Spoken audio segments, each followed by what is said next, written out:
Recently, the former Home Secretary, Suella Braverman, articulated that the recent conduct of police officers has damaged public confidence, and she added, political activism does not keep people safe, it does not solve crimes or support victims.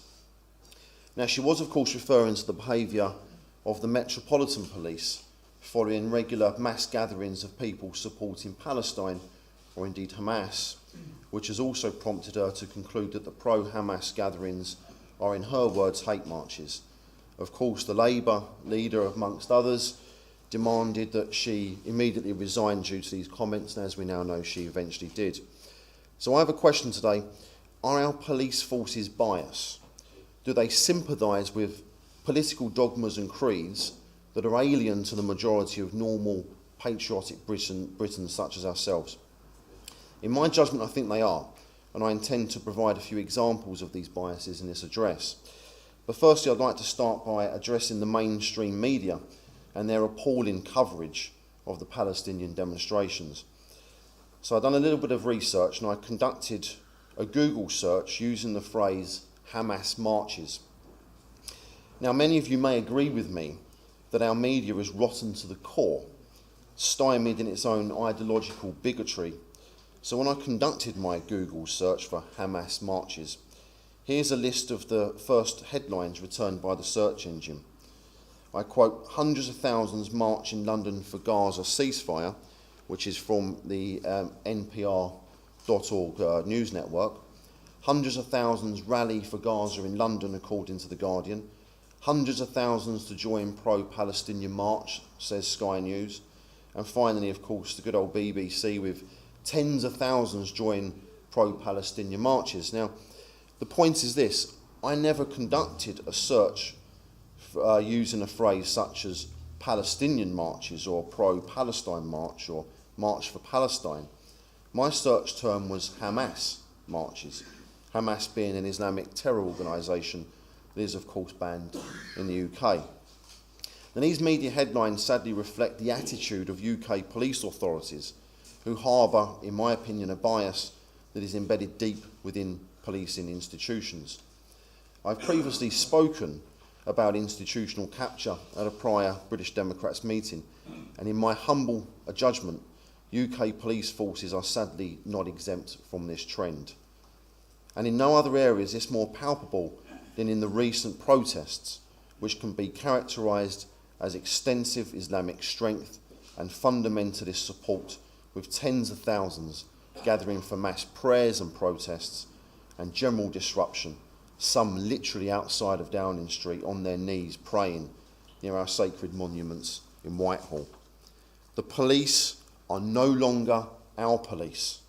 They have been captured by the prominent Marxist culture that has permeated all of our institutions.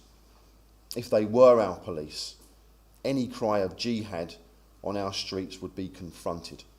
But alas, these protesters are not only allowed to scowl and deface our monuments, damage our buildings, occupy our train stations, verbally abuse the British public, physically attack poppy sellers, and shriek their call to murder. They are instead pardoned and exonerated by the police. And in fact, if we look at things from a rather different angle, one can assert that they are in fact encouraged by the police. The Metropolitan Police has in fact published on their Twitter feed and on their website the following, and I quote, "The word jihad has a number of meanings, but we know the public will most commonly associate it with terrorism. Utter nonsense. Jihad simply refers to terrorism. They have capitulated to a political cause that they merely agree with." The following is a quotation regarding a foreign country, another country, which details what I would call a dysfunctional society and how it uses its own police apparatus to oppress its citizens. I'd like you to listen carefully.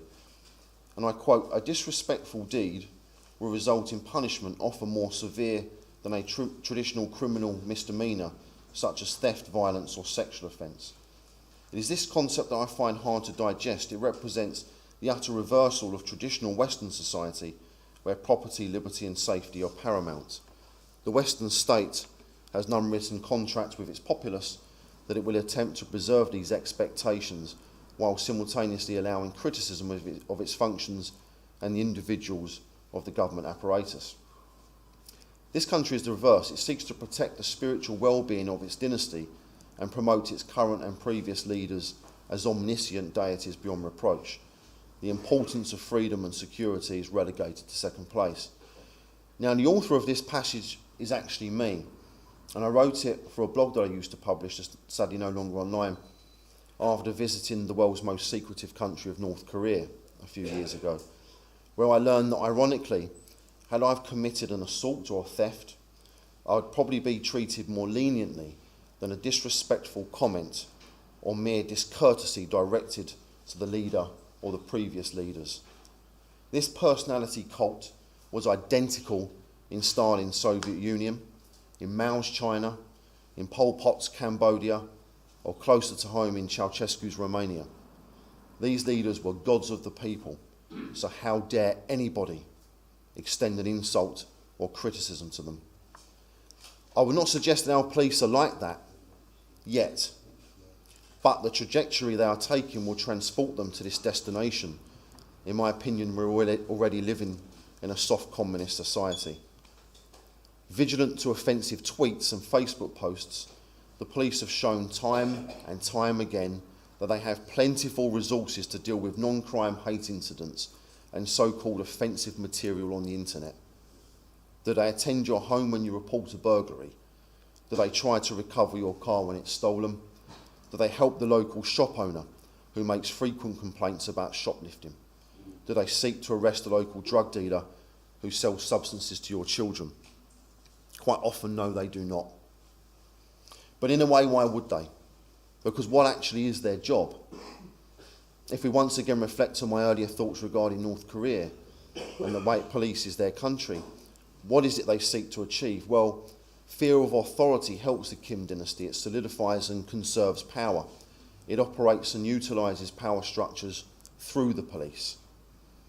It must be remembered that the police in any country are mere mechanisms of the state. In other words, they reflect the ethos of the ruling class.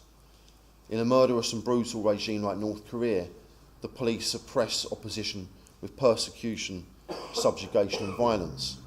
In this country, similar to North Korea, the police reflect the ruling elite. And who are the ruling elite in this country? Our group of men and women, often privately educated, who have been exposed to cultural Marxist doctrine in their formative years. They're normally weak-minded, physically weak. They're intelligent, I give them that. They possess little common sense. They are sheltered from working class folk. They are globalist in their thinking, and importantly, they've abandoned Britain. They occupy the top paying jobs in eminent positions in our cultural institutions. They sit on both benches in Parliament and the House of Lords, and they live in extravagant areas protected from us working class rabble. Naturally, like the Kim dynasty, they seek to protect their power. The police represent these elites. So is it any surprise when we hear or see ludicrous arrests for so-called non-crime hate incidents? Sadly, in a way, no, it isn't surprising, because they reflect the dominant culture, which is left-leaning, woke and globalist. Not only have they abandoned Britain, they loathe Britain, and they despise the British people and detest our history and our wonderful achievements. I hope, and I really do hope, the recent events in London and elsewhere in the UK help to awaken our people from their political slumber. The gravity and the size of the numbers of Hamas terror advocates strolling through our streets, shrieking their call to violence. I hope this visibly illuminates the ludicrous experiment of multiculturalism. Rochdale War Memorial defaced by pro-Hamas graffiti, a poppy seller assaulted by hordes of pro-Hamas protesters, veterans instructed by police to conceal their Union flags behind barricades as riotous protesters went unchallenged by said police. And why? Because the sight of a Union flag may offend the pro-Hamas protesters. And as this mayhem ensues on our streets, Hamas officials are provided with council homes at the British expense. You may detect a little disdain in my voice, ladies and gentlemen, because like many of you in this room and many at home, I am furious, but sadly I'm not surprised.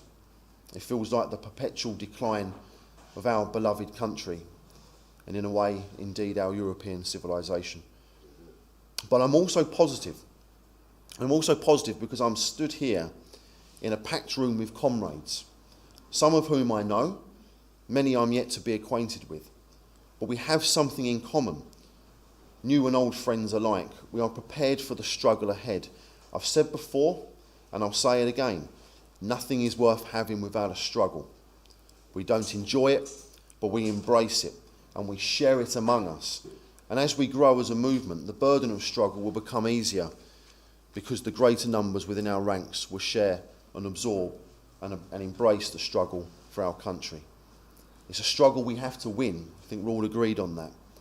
But the seeds of victory have already been sowed by everybody in this room. And we should all be feeling proud and positive as well. I'm certainly privileged to be in such stellar company.